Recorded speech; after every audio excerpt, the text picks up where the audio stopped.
नमस्कार, one TV news में आप सभी का स्वागत है। मैं उश्रेया आपके साथ। आइए शुरुआत करते हैं आज के हेडलाइंस के साथ।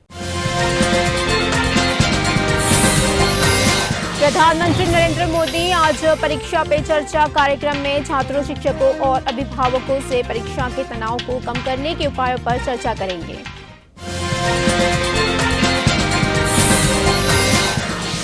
आज राष्ट्रपति द्रौपदी मुर्मू ने संगम में पवित्र डुबकी लगाई।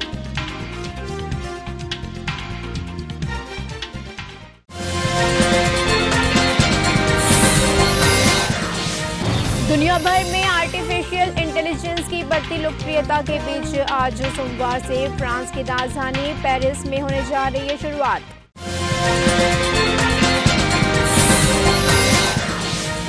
भारत और इंग्लैंड के बीच दूसरा वनडे मैच फ्लडलाइट में खराबी के कारण करीब 30 मिनट तक बाधित रहा। चलिए एक नजर डालते हैं आज की बड़ी खबरों पर। तकनीक की दुनिया में एआई ने बड़ी क्रांति ला दी है और इसलिए दुनिया भर के देशों के बीच एआई किंग बनने की होड़ लगी हुई है। पूरी दुनिया में एआई की लहर चल रही है और इसी बीच पेरिस में आज से एआई एक्शन समिट 2025 शुरू हो रहा है। ये समिट कई मायनों में भारत के लिए भी बहुत ही महत्वपूर्ण है। समिट में दुनिया भर के लीडर्स आर्टिफिशियल इंटेलिजेंस के भविष्य के इस्तेमाल और इससे जुड़ी चुनौतियों पर चर्चा करेंगे। और प्रधानमंत्री मोदी पेरिस फ्रांस में राष्ट्रपति इमैनुअल मैक्रो के साथ एआई एक्शन शिखर बैठक की सह अध्यक्षता यहां पर करते हुए नजर आएंगे और बैठक में नैतिक एआई प्रशासन और वैश्विक विनियामक ढांचे पर भी विशेष चर्चा होगी। तो तमाम चीज़ें हैं जो एजेंडा में हैं, तमाम महत्वपूर्ण मुद्दे हैं। बात हो रक्षा सहयोग की, बात हो आर्थिक संबंधों को और मजबूत करने की, प्रगाढ़ता बढ़ाने की, तो इन सभी चीज़ों पर ध्यान केंद्रित होगा प्रधानमंत्री की इस अहम यात्रा पर। एआई एक्शन समिट की सह अध्यक्षता यहाँ पर करेंगे। प्रधानमंत्री मार्शल भी जाएंगे जहाँ वे मजारगस वार सिमेट्री में प्रथम विश्व युद्ध में मारे गए भारतीय सैनिकों को श्रद्धांजलि देंगे और राजनयिक संबंधों को मजबूत करने के लिए नए भारतीय वाणिज्य दूतावास का भी वो उद्घाटन करेंगे। और प्रधानमंत्री की फ्रांस की यात्रा को लेकर वहां मौजूद भारतीयों में भी काफी उत्साह है। नॉर्थ ईस्ट के राज्य मणिपुर 3 मई 2023 से शुरू हुआ जाति हिंसा का दौर थमता नहीं दिख रहा है। मणिपुर हिंसा को रोकने में नाकामयाब रहे सीएम बीरेन सिंह के इस्तीफे की विपक्ष लगातार मांग कर रहा था। तो इसी बीच मणिपुर में नेतृत्व परिवर्तन की मांग को लेकर भारतीय जनता पार्टी बीजेपी की प्रदेश यूनिट में जारी खींचतान के बीच मुख्यमंत्री एन बीरेन सिंह ने रविवार को राजभवन में राज्यपाल अजय कुमार भल्ला को अपना इस्तीफा सौंप दिया। राज्यपाल ने सिंह के साथ साथ उनकी मंत्रिपरिषद का इस्तीफा भी स्वीकार कर लिया और इसी के साथ ही उनसे अनुरोध किया है कि वैकल्पिक व्यवस्था होने तक यह पद बने रहे। यह घटनाक्रम सिंह के दिल्ली से लौटने के कुछ ही घंटों बाद हुआ है। केंद्रीय गृह मंत्री अमित शाह ने रविवार को लगभग 2 घंटे की बैठक करी जिसमें बीजेपी के राष्ट्रीय अध्यक्ष जेपी नड्डा भी मौजूद थे। सिंह रविवार दोपहर बीजेपी के पूर्वोत्तर समन्वयक संबित पात्रा के साथ इम्फाल वापस लौट आए। 7 फरवरी बॉलीवुड की लवयापा और बैडएस रवि कुमार जैसी फिल्में रिलीज हुई है और पस्त हो गई। वही 9 साल बाद सनम तेरी कसम रिलीज हुई और अच्छा प्रदर्शन कर रही है। वही इसी दिन नागा चैतन्य और साई पल्लवी की तेलुगु फिल्म तंडेल रिलीज हुई। यह एक रोमांटिक ड्रामा फिल्म है जिसे चंदू मोंडेती ने डायरेक्ट किया है। यह फिल्म रियल लाइफ बेस्ड कहानी है। तेलुगु के अलावा तमिल और हिंदी भाषा में भी ये फिल्म रिलीज हुई है। इसे बॉक्स ऑफिस पर आमिर खान की बेटी की फिल्म लवयापा और बैड एस रवि कुमार, सनम तेरी कसम, पद्मावत और इंटरस्टेलर मूवी के साथ रिलीज किया गया और इसी के बाद भी इस फिल्म ने बड़े पर्दे पर धमाल मचाया और दूसरे दिन ही ताबड़तोड़ कमाई करी है। उत्तर प्रदेश के प्रयागराज में महाकुंभ चल रहा है। संगम में स्नान के लिए श्रद्धालु हजारों की संख्या में आ रहे हैं।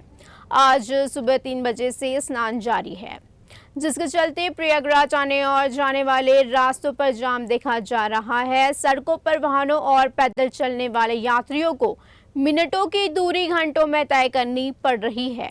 श्रद्धालु कई किलोमीटर पैदल चल रहे हैं। माघ पूर्णिमा से पहले महाकुंभ में महाजाम की स्थिति देखी जा रही है। रजत पदक विजेता पावर लिफ्टर की 5 गोली मारकर हत्या करने का मामला सामने आया है। पावर लिफ्टर अपनी परिचित युवती के घर गया था। युवती के पड़ोसी के घर के बाहर बाइक खड़ी करने को लेकर झगड़ा हुआ था। गुस्से में पड़ोसी ने 5 गोलियां मार दी। सोनीपत के प्रगति नगर में गली में बाइक खड़ी करने को लेकर हुए झगड़े में राष्ट्रीय बेंच प्रेस प्रतियोगिता के रजत पदक और राज्य बेंच प्रेस प्रतियोगिता में स्वर्ण पदक विजेता 20 वर्षीय वंश की 5 गोलियां मारकर हत्या कर दी गई। वंश अपनी परिचित युवती के घर डाटा केबल लेने आया था। दुनिया भर में आर्टिफिशियल इंटेलिजेंस की बढ़ती लोकप्रियता के बीच आज सोमवार से फ्रांस की राजधानी पेरिस में शुरुआत होने जा रही है। 2 दिन तक चलने वाली इस समिट में भारत के प्रधानमंत्री नरेंद्र मोदी भी पहुंचेंगे। इस समिट में एआई के बढ़ते उपयोग, क्षमताओं और चिंताओं पर दुनिया भर के नेता विचार विमर्श करेंगे और इसी के साथ ही प्रोडक्टिविटी को बढ़ाने के लिए एआई के उपयोग पर भी चर्चा की जाएगी। राष्ट्रपति द्रौपदी मुर्मू ने संगम में पवित्र डुबकी लगाई है और इससे पहले उन्होंने प्रवासी पक्षियों को दाना खिलाया।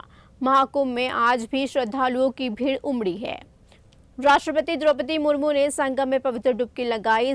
भारत की प्रथम नागरिक राष्ट्रपति द्रौपदी मुर्मू का तीर्थराज कुंभ नगरी प्रयाग में आगमन पर प्रयागराज के प्रथम नागरिक महापौर उमेश चंद्र गणेश केसरवानी ने प्रयागराज महानगर की चाबी भेंट कर उनका स्वागत किया है।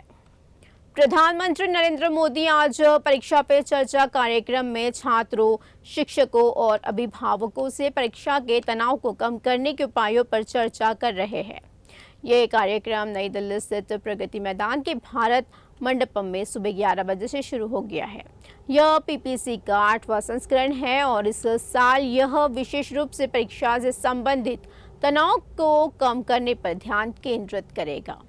प्रधानमंत्री मोदी ने छात्रों को टेक्नोलॉजी के सही उपयोग के बारे में बताया। उन्होंने कहा है कि टेक्नोलॉजी कोई खतरनाक तूफान नहीं है और आपको गिरा देगा।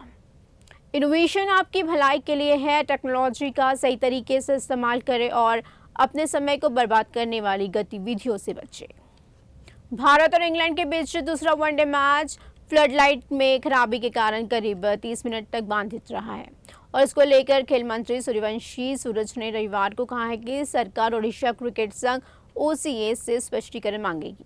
सूरज इस दौरान मुख्यमंत्री मोहन चरण मांझी और अन्य वरिष्ठ मंत्रियों के साथ स्टेडियम में मौजूद थे और उन्होंने कहा है कि फ्लडलाइट में गड़बड़ी के बारे में ओसीए से स्पष्टीकरण मांगा जाएगा। ओसीए द्वारा सभी सावधानियां बरतने और व्यापक पूर्व व्यवस्था करने के बावजूद ये घटना हुई है। इंग्लैंड के खिलाफ भारत को दूसरे वनडे में शानदार जीत मिली। भारत ने इंग्लैंड की 4 विकेट से हरा दिया और भारत की जीत में रोहित शर्मा ने इतिहास रचा है और अपने वनडे करियर का 32वां शतक जमाया।